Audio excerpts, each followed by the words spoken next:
What is up, guys, and welcome back to a brand new video. Today we're here for round number 16 of Season 3 of the F1 2019 Career Mode Championship. The Russian Grand Prix, this should be an interesting race. I tend to do pretty well here, so we'll see how things go. If you haven't been keeping up with recent episodes, we've now made some huge inroads towards the leaders, I suppose, in Formula 1. We now have the best car by virtue of a drag reduction upgrade. I actually thought this was going to be a natural all-round running drag reduction upgrade. Turns out it's only a drag reduction in the sense that the slot gap in the DRS, the wing that opens, that's wider now. So that's literally the only difference. So unfortunately, not quite as beneficial as what you would think, but it will make us, I don't know, more potent when it comes to in qualifying. Our qualifying laps should be better, and when it comes to overtaking people,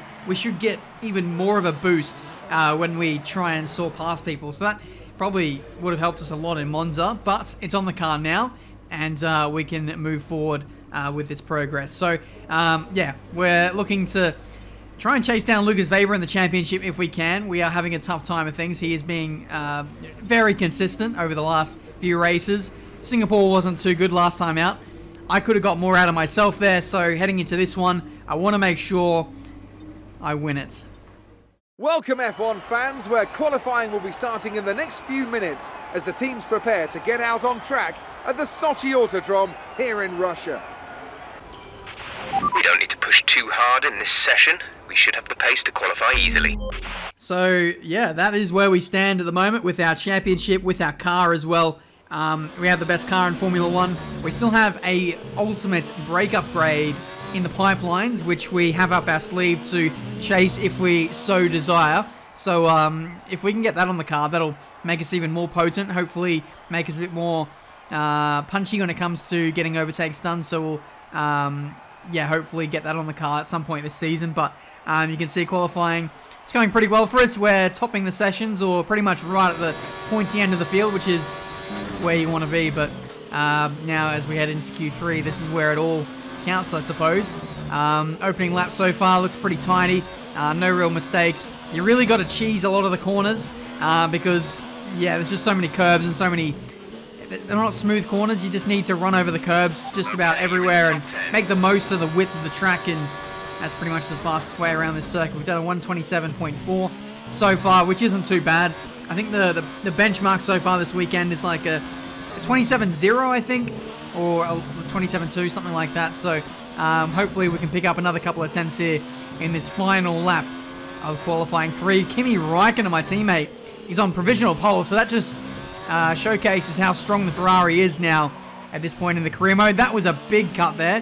Very lucky to actually keep the lap. So, yeah, really pushing the boundaries to try and steal pole position away from my teammate. Let's see if we can do it through the final corner. I've gone in a little bit too deep there, cost myself some time, but...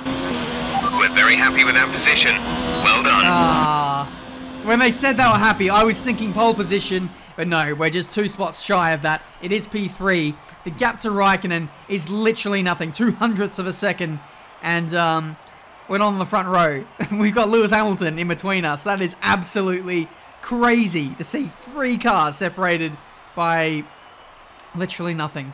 So, heading into the race, it's going to be interesting. It's going to be a very close fought affair. There were a couple of moments with track limits which I got lucky to get away with. So maybe my pace isn't as good as what it is there in that qualifying lap. Maybe that was a wonder lap. I don't know. But I did run wide at the last corner. I did have a couple of scruffy moments. So I feel like, on the balance of things, we're probably right there with Räikkönen for P1. So I don't know. This is going to be interesting. We need the win. Obviously, it would be nice for Kimi to win as well, give him a lot of confidence. But we've got to think about our championship and be a bit selfish that way. But hopefully, I don't know. For the first time this season, for the first time in this career mode, I feel like we genuinely have an amazing package and we can get a 1-2. So I'm hoping we can convert. Let's do it. Good afternoon from Sochi as we prepare to get underway for the Russian Grand Prix. The championship battle has some time to go yet, but still expect no quarter to be given here on this circuit that made its debut in 2014 and has already seen some classic racing. And with me as usual is Anthony Davidson. Let's talk about Day. What do you make of their performance so far this season? It's been a really solid year so far. There have been some incredible standout performances, but what's really impressed me has been the consistency. With this kind of form, I'm expecting another great race today. The team are expecting a lot after your podium last race. Concentrate on getting into the points and push on from there. Jeff, we already are in the points. We're on the front row of the grid. Oh! We're on the front row of the grid. And there's an Alpha on pole. That means Kimi Räikkönen has been given a grid penalty for the start of this race. What a joke. The one race where Kimi is on the pace.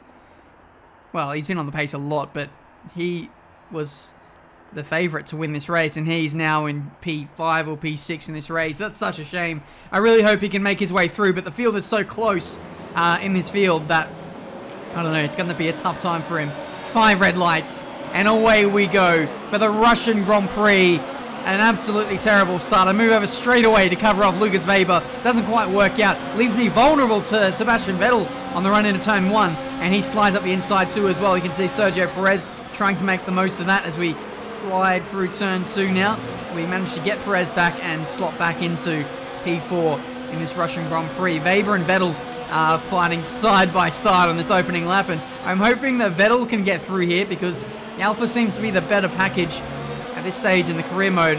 Vettel isn't really in the championship fight anymore, and I need Weber to have a bad race. I'm hoping that, yeah, we can continue to claw into his championship lead. Let's go around the outside of Vettel here, where we chose to go off the track there. We didn't really have much space. Vettel was entitled to that piece of racetrack, and we slot in behind as we were, so no harm done there. Lap 2, we're still in the slipstream of Sebastian. Things are starting to settle down a little bit. The pace, I'm not going to lie, between all of us is very, very equal, to the point where, should I even bother trying to go for a move on Vettel, or should I wait for Vettel to make a move on Weber? Because literally, guys, when I did this race, the pace was so evenly matched. I had to push, like qualifying laps to keep up with these guys. And if I was going to start entangling in a battle with Sebastian, that would allow Weber to get away. That was my thinking, at least in these opening laps. The pace was very, very strong for the AI. If you remember back to last season, we started off slow in the Russian Grand Prix, and then we came on really strong on the mediums. So I'm hoping we can have a similar case today, albeit a different car and a slightly different setup. But I feel like maybe the same principles will apply. The AI are very strong on the softer compounded tyre. So I'm hoping we can play in a little bit later on in the race with better tyre wear, even though tyre wear is non-existent here. We'll see what we can do later on in the race. Vettel slides through for P2. Weber is looking a bit vulnerable here as he goes back up the inside of Sebastian. I was thinking he was vulnerable.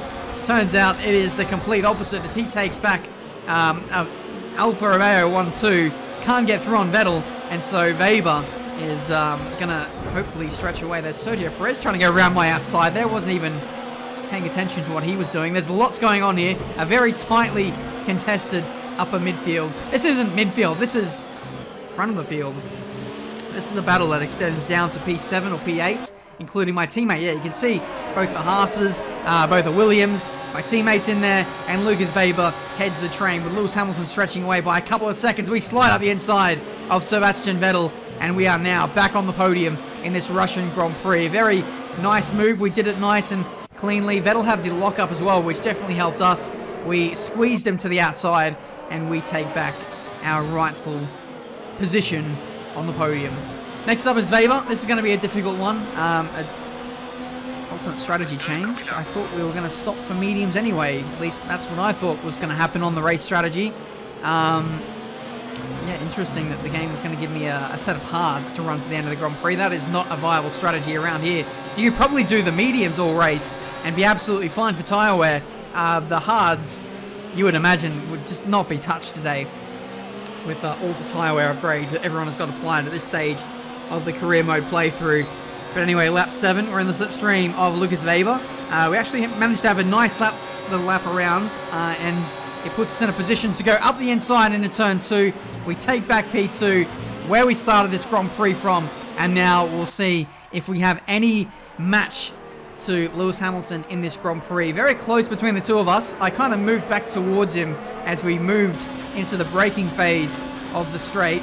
You can see here, Lucas defends to the right, and then he moves back to the left as he sees me move over to his side. Really, I just wanted to take a bit of room and set myself up for the middle sector and not lose too much time, because like I said, the pace is so closely matched that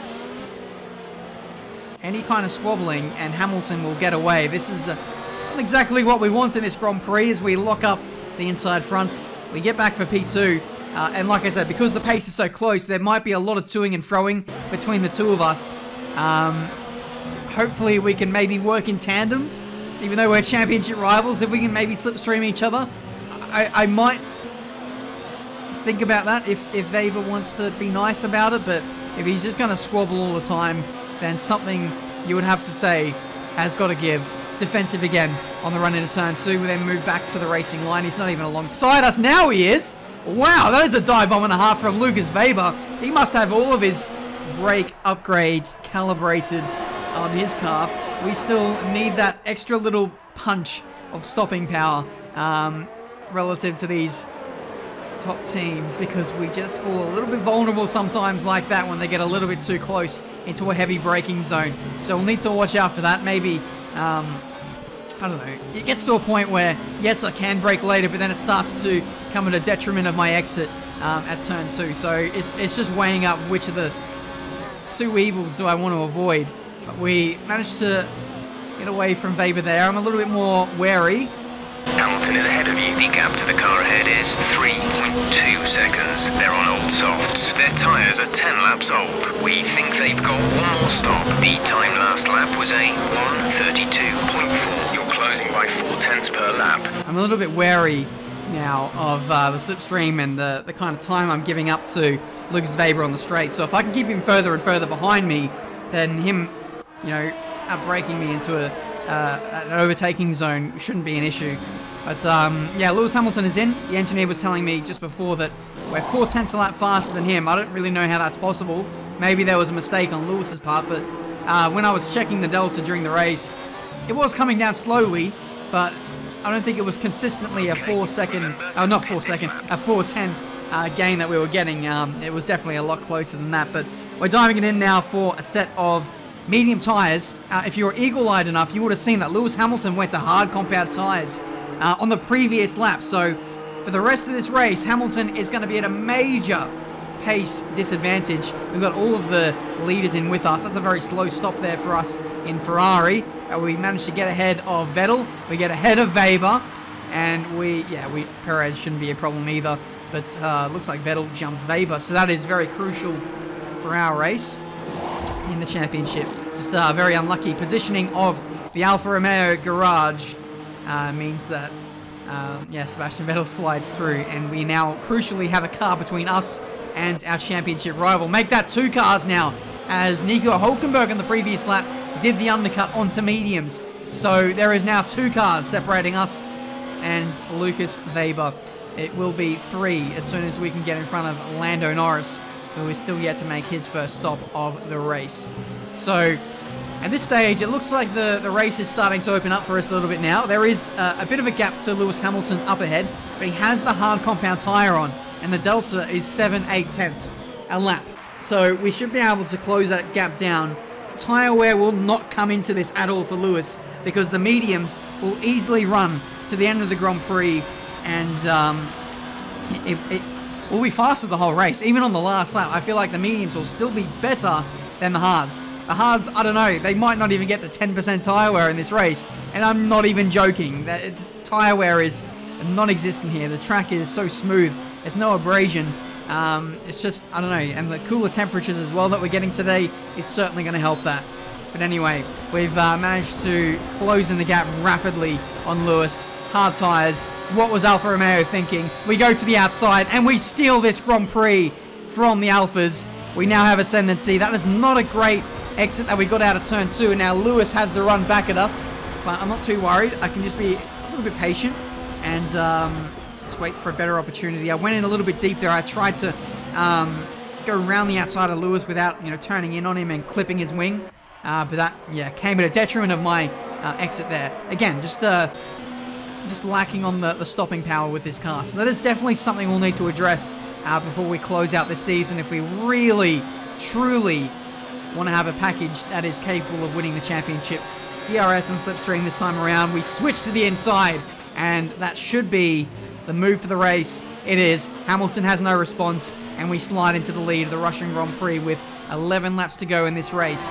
Meanwhile, I thought this was another battle. This is actually a replay of what just happened. We give Hamilton the squeeze, and that is the move done. Let's hopefully break the DRS, break the toe, and see what we can manage in this race. It was fairly close.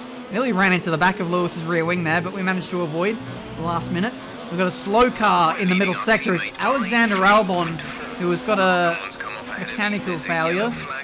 Hopefully, there is no safety car. There isn't.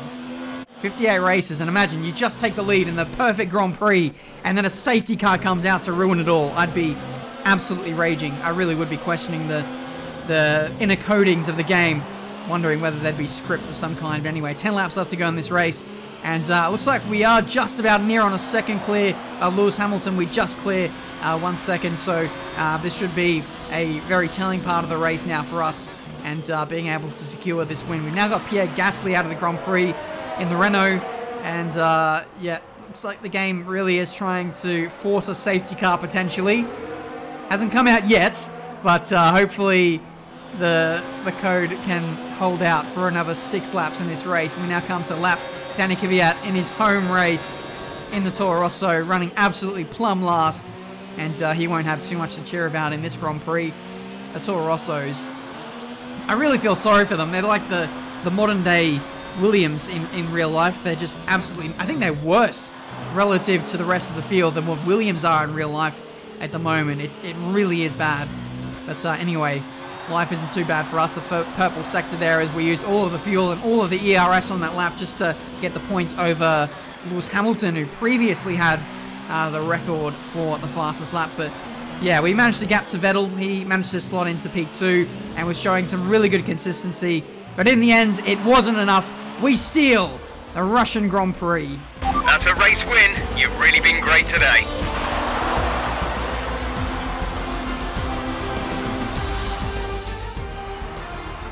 So, another excellent win from Ferrari. Anthony Davidson, what helped them deliver this result, do you think? Well, they certainly stood out as a driver with tons of confidence on the track. I think their ability to keep their cool, even during some of the more hectic parts of the race, meant they were able to capitalise on the mistakes of other drivers, giving them the opportunity to make their way to the top spot with ease. And here we are, a team that is no stranger to the podium, taking their place on top once again. A sublime race today, and a stunning win for Ferrari. Thank you very much. That is a victory, and one that I didn't think would come in the fashion that it did. Raikkonen and my teammates showed amazing pace, at least in qualifying 3. Got very unlucky and was never really in the fight. He couldn't really overtake some of those cars around him, and so he was trapped in P4 in the end.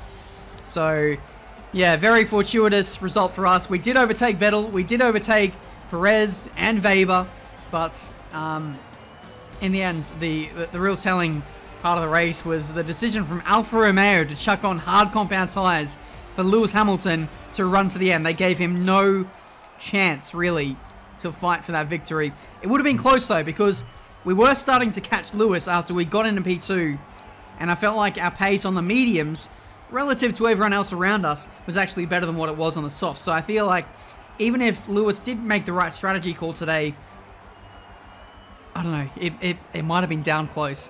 I would have really enjoyed that race, that battle between myself and Hamilton, but it wasn't to be. We win the race in the end there. 26 points is the gap now to Lucas Weber, so we're just on the fringes of getting within striking distance, within that one race victory of Lucas Weber. Still quite a few rounds to go in this championship, so we'll see how it all plays out. It's now starting to look very encouraging for our package. We're consistently, showing the pace that we can match it with the likes of Haas and Alfa Romeo. There are very distinct differences in the way that these cars achieve their lap time.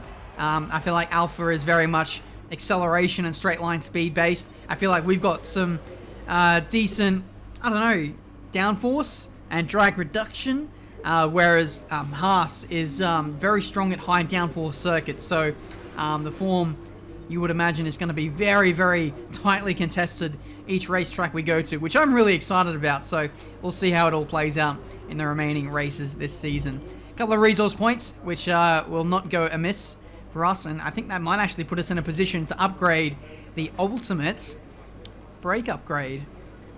Let's see, 1834, and yes, we just have 10 to spare, and that will go on in time for the US Grand Prix. So let's get on the car right away, and we'll worry about the adaptations for next season later. We are certainly going to drop a few upgrades, but we're going to push 100% for the title as soon as we can get that on the car. Performance-wise, that's pretty much our car maxed out. We still have the ultimate fuel consumption upgrade if we want to put that on, but that's not going to give us any performance. It'll only help us in the race by giving us a lighter car, if you will. So yeah, I'll think about that, but I think the focus might be now on trying to consolidate some of the upgrades we do have. But there we go, guys. That has been this Grand Prix for today. If you enjoyed it, make sure you smash that like button, subscribe to the channel if you're new to see plenty more racing game content. I feel like I'm developing some kind of a lisp. I've been talking that long. I don't know how that's happening, but it's happening. So, yep, that's a thing. And I will stop waffling, and I'll get working on the next career mode episode, which I've actually already recorded, by the way. And it's an absolute banger of an episode. I can't wait for you guys to see what goes down at the start of next episode. So until then, thank you so much for watching. I'm really looking forward to seeing how this championship plays out. Until then, I'll see you next time.